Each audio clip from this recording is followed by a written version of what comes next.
اللہ اللہ اللہ اللہ أعجمي وعربي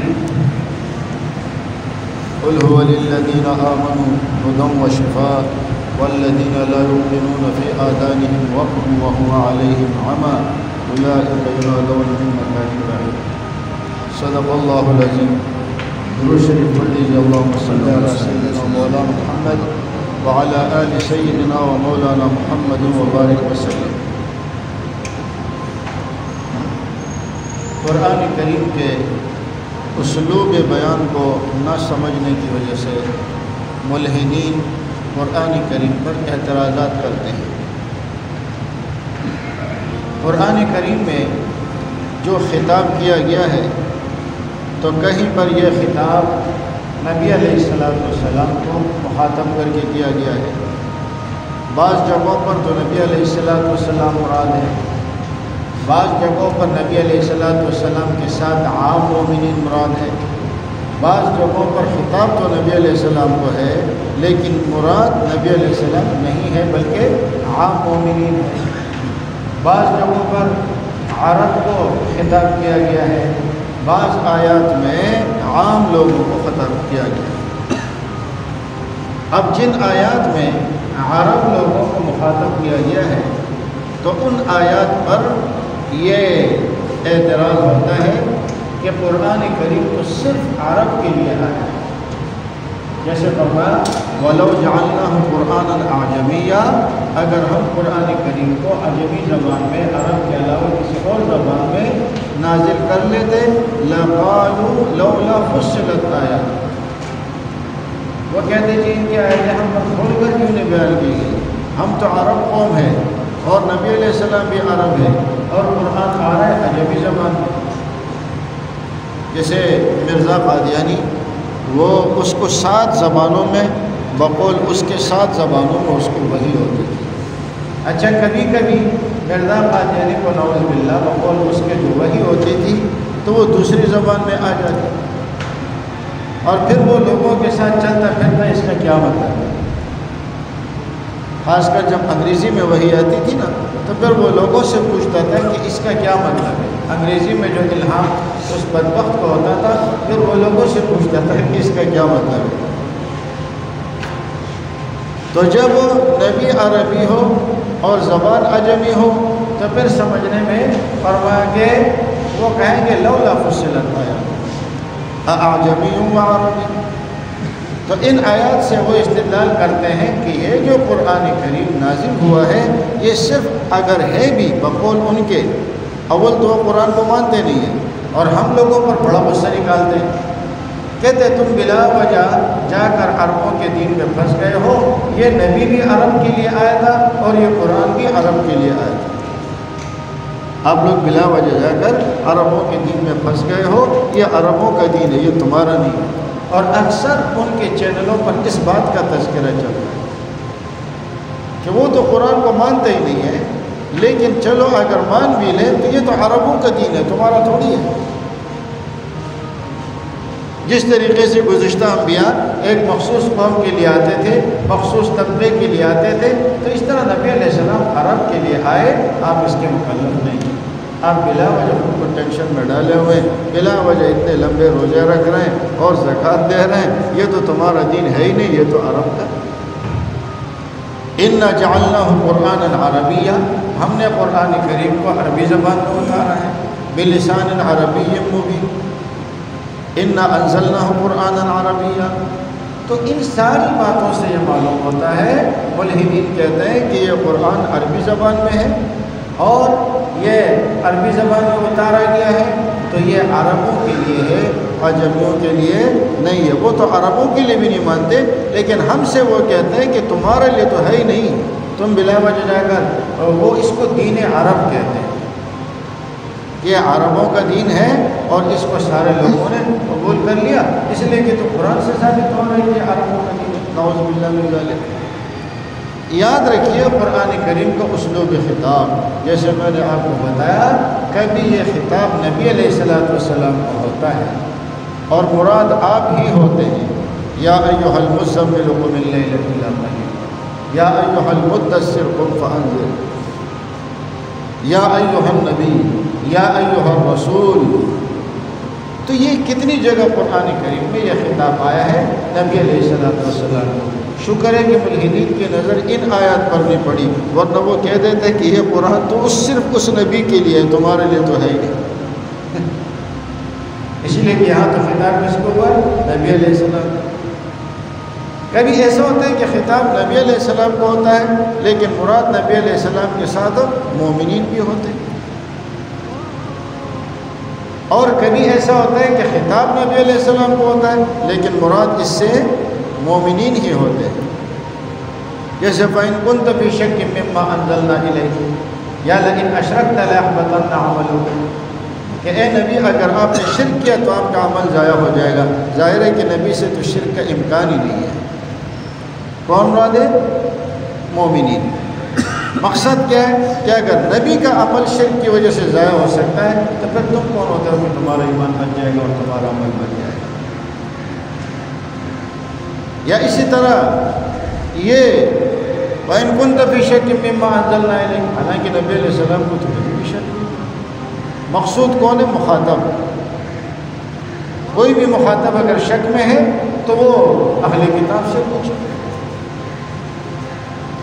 اور کبھی یہ ہوتا ہے کہ عرب لوگوں کو خطاب ہے، مقصود یعنی کہ بظاہر عربوں کو خطاب ہو رہا ہے، جیسے لقد انزلنا الیکم کتابا فیہ ذکرکم، ہم نے تمہارے پاس ایسی کتاب نازل کی ہے فیہ ذکرکم جس میں تمہارا ذکر موجود ہے۔ وَلَوْ جَعَلْنَاهُ قُرْآنًا أَعْجَمِيًّا لَقَالُوا لَوْلَا فُصِّلَتْ آيَاتُهُ۔ تو اب یہاں وہ کہتے ہیں عرب لوگوں کو خطاب ہے، جب عرب کو خطاب ہے تو یہ قرآن عرب کے لیے آئے۔ جیسے میں نے عرض کیا کہ قرآن کریم کے یہ خطاب مختلف ہے، کبھی نبی علیہ السلام کو اور نبی علیہ السلام را، کبھی نبی علیہ السلام کو، لیکن خطاب جو ہے نبی علیہ السلام اور مومنین دونوں کو ہوتا ہے۔ اور میں وَاصْبِرْ وَمَا صَبْرُكَ إِلَّا بِاللَّهِ اقم الصلاۃ طرفی النہار وزلفا من اللیل۔ اسی طریقے سے اقیم الصلاۃ لدلوک الشمس الی غسق اللیل وقرآن الفجر، تو یہ صرف نبی کو نہیں ہے، بظاہر نبی کو ہے لیکن مراد اس سے تمام ہے، اور ہر مخاطب اس سے مراد ہوتا ہے۔ کبھی یہ ہے کہ عرب لوگوں کو خطاب ہے۔ عرب کو کیوں؟ اس لیے کہ قرآن کریم کے اولین مخاطب عرب ہیں۔ جب اولین مخاطب عرب ہے تو اب یہ ہے کہ اللہ تعالیٰ ان کے سامنے جتا رہے کہ تم ایمان کیوں نہیں لا رہے ہو، تمہیں تو ایمان لانا چاہیے، اس لیے کہ تم قرآن کریم کے اعجاز سے بھی واقف ہو چکے ہو کہ کلام معجز ہے، جانتے ہو، اور پھر ہے بھی تمہاری زبان میں، تمہیں تو فخر کرنا چاہیے کہ اللہ رب العزت نے تم لوگوں میں رسول بھیجا اور آخری رسول بھیجا۔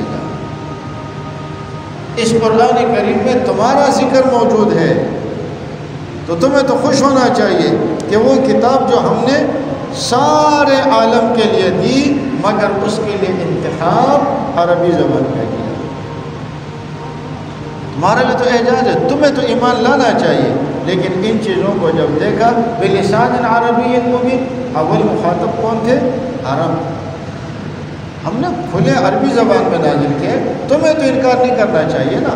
اس وقت جو قرآن کریم کے مخاطب تھے وہ عرب تھے، اس کا یہ مطلب نہیں ہے کہ وہ صرف عربوں کے لیے ہے۔ اچھا، تیسرا یہ چوتھا خطاب جو آتا ہے قرآن کریم میں وہ سب کے لیے ہے، سب کے لیے۔ اب ایک قادیانی نے مرزا قادیانی کی نبوت پر استدلال پکڑا اور یہ آیت پڑھی، یا بنی آدم اما یأتینکم رسل منکم یقصون علیکم آیاتی فمن اتقی واصلح فلا خوف علیہم ولا هم یحزنون۔ اب دلیل کیا پکڑنا ہے؟ اے بنی آدم، اگر تمہارے پاس تم میں سے رسول ہے، کہتے ہیں یہ کس پر نازل ہوا ہے؟ نبی علیہ السلام پر، یہ آیت نبی علیہ السلام پر نازل ہوئی ہے، اور فرما رہا ہے کہ اے بنی آدم، اگر تم میں کوئی ایسا رسول ہے جو تم میں سے ہو اور وہ تم پر آیتیں تلاوت کرے، بس جو ڈرے تقوی اختیار کرے تو ان کے اوپر کوئی خوف اور کوئی غم نہیں ہوگا۔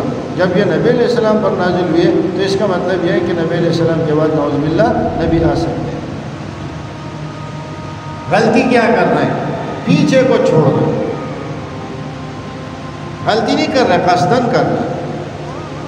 اب جہاں پر یہ آیا ہے قرآن کریم میں اس مضمون کی آیت ایک تو یہ آیا ہے، فرمایا قُلْنَا اهْبِطُوا مِنْهَا جَمِيعًا فَإِمَّا يَأْتِيَنَّكُم مِّنِّي هُدًى فَمَنِ اتَّبَعَ هُدَايَ فَلَا خَوْفٌ عَلَيْهِمْ وَلَا هُمْ يَحْزَنُونَ۔ دیکھیں یہ اس قسم کی آیت جہاں بھی آئی ہے یہ آدم علیہ السلام کے واقعے کے ساتھ آئی ہے۔ آیات کو اگر آپ دیکھیں گے نا تو اب وہاں بھی کس کا واقعہ چل رہا ہے؟ آدم علیہ السلام کا۔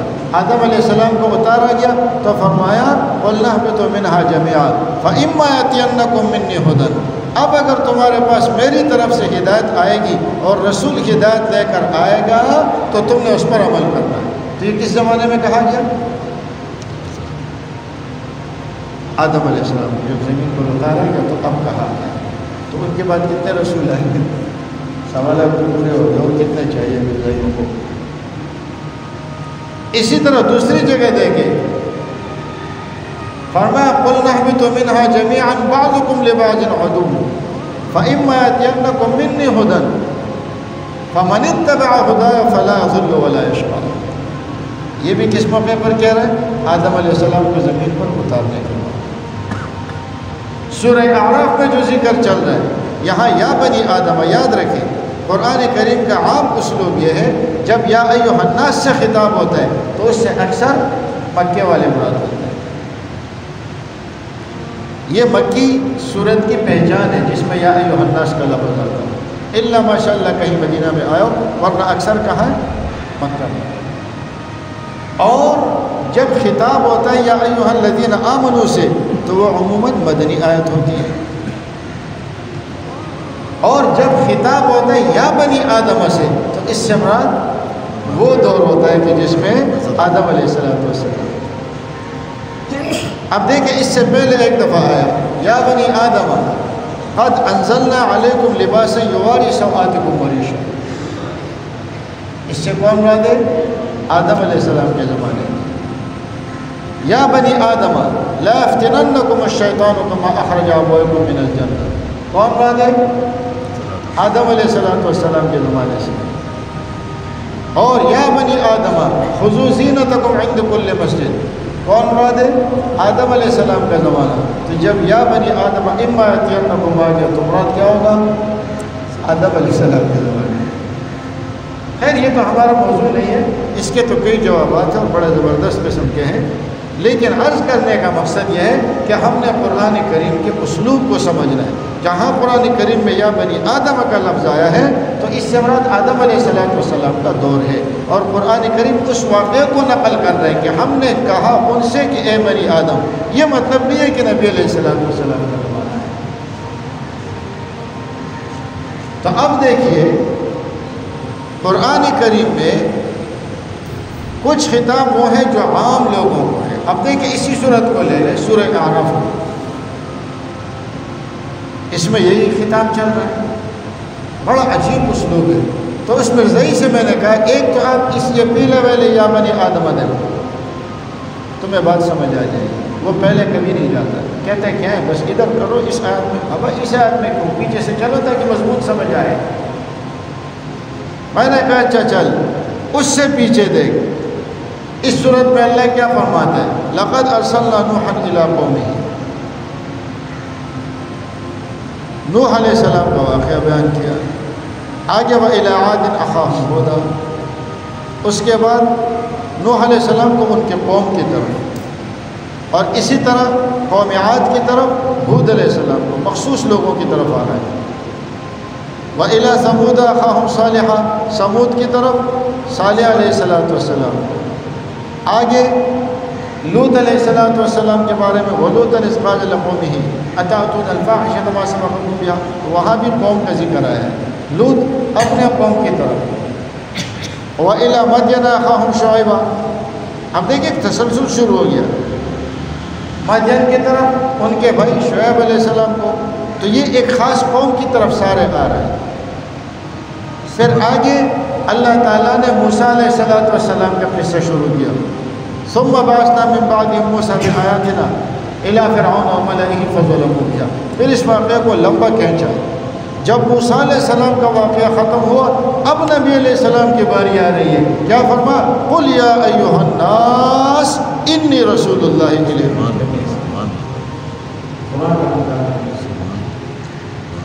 میں نے کہا جاؤ قل یا ایھا الناس تک جاؤ، تمہیں پتہ چل جائے گا۔ ان تمام انبیاء کرام کا جو ذکر ہوا ہے نا وہ مخصوص قوم کی طرف ہوا ہے، لیکن جب نبی علیہ السلام کی باری ہے تو کیا فرما؟ قل یا ایھا الناس انی رسول اللہ الیکم جمیعا۔ آپ کہہ دیجئے کہ اے لوگو میں تم سب کی طرف اللہ کی طرف سے رسول بن کر آیا۔ تو معلوم ہوا کہ صرف عربوں کے لیے نہیں، یہ عربوں کے لیے نہیں۔ پہلے یہ ہوتا تھا کہ ایک نبی آتا تھا ایک مخصوص قوم کے لیے، لیکن جب نبی علیہ السلام آئے تو وہ مخصوص قوم کے لیے نہیں آئے، وہ سب کے لیے آئے۔ مرزا قادیانی کہتے ہیں ظہر الفساد فی البر والبحر، اس بدبخت کی طرف بھی جانا پڑتا ہے ورنہ موضوع ہمارا یہ نہیں ہے۔ زمین میں فساد برپا ہو گیا، اور جب زمین میں فساد برپا ہوتا تھا تو اللہ رسول بھیجتے تھے۔ اب بھی دیکھو زمین میں کتنا فساد برپا ہو گیا، اور لیکن یہ امت جو ہے وہ رسول سے محروم ہے۔ اسی طرح الیوم اکملت لکم دینکم واتممت علیکم نعمتی، اللہ فرماتے ہیں میں نے تم پر اپنی نعمت تمام کر دی، حالانکہ پہلے انبیاء کرام جو تھے ان کے اوپر تو وحی آتی تھی، ان کے لوگوں میں پرانے امتوں میں انبیاء آتے تھے، تو یہ کیسی امت ہے جس پر نعمت تمام ہوئی ہے مگر انبیاء نہیں آ رہے؟ کنتم خیر امت، تم بہترین امت ہو۔ کیسے بہترین امت ہے؟ ان میں تو وحی کا دروازہ ہی بند ہو گیا۔ یہ بھی مرزا قادیانی دلائل پڑھا۔ اب آپ دیکھیں کہ اگر آپ ان چیزوں سے دلیل پکڑ رہے تو آپ مجھے بتائیں الیوم اکملت لکم دینکم، آج میں نے تمہارے لیے دین مکمل کر دیا، واتممت علیکم نعمتی، نعمت تام کر دی، ورضیت لکم الاسلام دینا، اب یہ آخری جو دین اسلام ہے نا میں قیامت تک کے لیے اس پر راضی ہو چکا ہوں۔ تو بھائی اس امت کا تو کمال ہی یہی ہے کہ ان کے بعد کوئی اور نبی آئے گا نہیں۔ اگر نبی آتا تو نعمت تمام ہوتی، دین پورا ہو جاتا، نعمت تمام ہو جاتی۔ نعمت تمام کب ہوگی؟ کہ بس اب یہ قیامت تک کے لیے ہے، اب اس کے بعد اور کوئی نبی نہیں ہے، کہ یہ اس امت کی خصوصیت ہے۔ نبی علیہ السلام فرماتے ہیں کہ مجھے فضیلت دی گئی ہے 6 چیزوں کے ساتھ، اور ان 6 چیزوں میں سے ایک کیا تھی؟ وختم بی النبیون، میرے اوپر اللہ نے انبیاء کا سلسلہ ہی بند کر دیا۔ کنتم خیر امت، تم بہترین امت ہو۔ اب آپ دیکھیں جو ہماری دلیل بنتی ہے نا یہ کم وقت اس کو اپنی دلیل بناتا ہے۔ یہ تبلیغی جماعت والوں سے آپ نے سنا ہوگا کہ ختم نبوت کی برکت سے اللہ نے یہ کام ہمیں دیا ہے۔ کیسے؟ تم بہترین امت ہو۔ امت کے بہتر ہونے کی وجہ کیا ہے؟ کہ اس نبی کے بعد اور کوئی نبی نہیں آئے گا، اور نبوت والا کام ہم نے تمہیں دے دیا ہے۔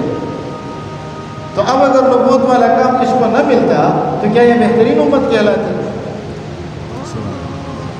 لگے ہوئے بس ظہر الفساد فی البر والبحر، نبی آ جائے نا، اور کتنے نبی چاہیے؟